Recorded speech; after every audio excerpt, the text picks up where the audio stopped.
Hello students, welcome to the world of digital teaching. Today for class 12 we'll take up the next chapter from your book Flamingo, that is the Deep Water chapter 3. Now before we get to know about the story of this chapter, I would like to share something with you. There is something which we would call, I am just typing the word here for you, phobia. When we listen to this word phobia, what comes to your mind? Just think about it for a while. So phobia, I'm sure you must have all guessed till now, and you must be already knowing the meaning of this word as well. So phobia is basically fear. Now if I ask you that what is the method and how do we get rid of this phobia? Simple thing, we should learn to face our fears. For example, take some example from your own daily life. Let's say, let me give you one example. For example, some of us are scared of darkness, right? Now, what happens is your mother asks you to bring something from the veranda outside when it's already dark. It's almost night now. She asks you to fetch something, your towel is hanging there and you have to bring that, right? Now you are scared. You won't venture out in the dark to that place. Why? That's the big question. Isn't it the same house where you stay throughout the day? Isn't it the same veranda which you must be visiting at least 100 times a day? Yes, it is. Now what's the difference? It's dark now. And if I tell you a simple plain fact about human psychology, why do you think humans are scared of darkness? My friends, the only reason is that darkness means something mysterious, something which we do not know, which means human brain is bound to be scared of something about which we don't know. It is basically what you can call the fear of the unknown. People are afraid of God because they don't know what exactly it is. Similarly, they are afraid of the authorities which threaten them when they don't know about it. While the only essence is you only need to keep doing, you only need to keep making the efforts basically. So now coming back to this about phobia. Now I've already given you that the secret behind overcoming your phobia is to face it. So face your fears, learn to face your fears. Basically this is the theme and this is the crux on which this chapter has been based. Learn to face your fears. Now what happens? Facing your fear means you expose yourself to the same thing. If we continue with the same example, let's say you are scared of dark, maybe first day you would simply refuse to go out, right? Second day probably you may try going along with someone. You may go only half the way and you might turn back and come inside into the light. Gradually, when you keep practicing this thing with different ways and means, you may carry a torch one day, you may carry your elder brother, sister or parent one day, and the next day you may carry along your younger sibling, right? So this is how gradually you will be able to overcome fear till you come to the stage of venturing out into the dark without even carrying the torch in hand, because it's a known place.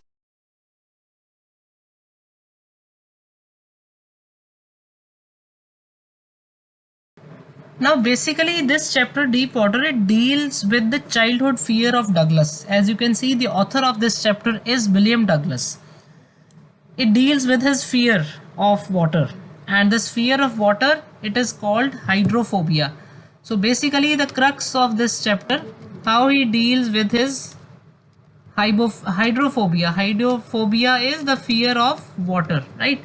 So the chapter has been written by William Douglas. He was born in Maine in the state of Minnesota. After graduating with a Bachelor of Arts in English and Economics, he spent 2 years teaching high school in Yakima district. However, he got tired of this and decided to pursue a legal career. He met Franklin D. Roosevelt. He was the former US president. at Yale and became an advisor and friend to the president. Douglas was a leading advocate of individual rights. He retired in 1975 with a term lasting 36 years, and he remains the longest serving justice in the history of the court. So this excerpt here, this extract, it has been taken from his book of Men and Mountains, written by the writer. It reveals how, as a young boy, William Douglas nearly drowned in a swimming pool, and in this essay he talks about his fear, which I already told you, the hydrophobia, and how he finally overcame it. Now you need to notice this is the autobiographical part of the selection. This is the autobiographical aspect, so which he describes his own experiences. Now where he begins this chapter, he had a misadventure at the YMCA pool, and because of which he started fearing the water. So this chapter basically focuses on the fact that the childhood fear, it should never be treated lightly. So it should not be taken very lightly, otherwise it will be deeply ingrained in your personality if you don't tackle it. So it may affect your psychology very deeply. So he analyzes his fear, and finally he is determined to overcome it. Now I was referring to the title earlier, Deep Water. Basically in this the author has recalled his fear of swimming, followed by an incident in which he had been swept away by a wave. Now another incident which further aggravated his fear was that when a bully pushed him into deep water, that is the deep side of the swimming pool, he nearly drowned. But then slowly he overcomes his fear through determination and strong will. He also takes the services of an instructor. He swims in different pools, lakes to overcome his fear. And basically, so this is, now see the word deep here, it also refers to his deeply ingrained fear as well. So that is how I said already that this is a very meaningful thing, that you when you look at this title, it has two meanings. I'll just give you a short overview of this chapter before you actually read the chapter in detail. So Deep Water is an excerpt from Of Men and Mountains, as we have already known. It is an autobiographical description of how the author develops the fear of water and thereafter how he finally overcame it. He narrates that his aversion to water started when he was 3 or 4 years old and his father took him to the beach in California. Now this is where he starts his where his fear starts basically. So that's how his fear was ingrained in him. It became a part of his personality. There he was when he is talking about the incident referring to the beach in California where his father took him. There he was knocked down by the waves and was almost buried deep down in water. When he was 10 or 11 years old, he joined the YMCA pool to learn to swim. One day when he was sitting on the side of the pool all alone, a big bruiser of a boy, a big large bodied boy, he came there, he picked him up and threw him into the deep end of the pool. So at once he went to the bottom of the pool. He was frightened, but then he had a strategy. He decided to hit the bottom and take a big jump to come to the surface and lie flat on it and then paddle to the edge of the pool. Now see how he planned his strategy. He had that presence of mind that when he hits the bottom, he'll push his body upwards by applying force to the surface of the pool with his feet, and which will thrust his body upwards, and he'll then swim across to the end of the pool. But before he touched the bottom, now this was where this thing went wrong. Before he touched the bottom, his lungs were about to burst. There was too much pressure on his lungs, so they were about to burst. As a result, he went down for a second time. His lung ached, it started paining, he started feeling uncomfortable, suffocating. He jumped, his feet touched the bottom, but it made no difference. So he had no strength left in him by the time he reached the bottom of the surface. Then he had sucked in lot of water and he was unable to breathe, and after this his fear of water worsened and he did not go swimming or fishing to or any other water sport.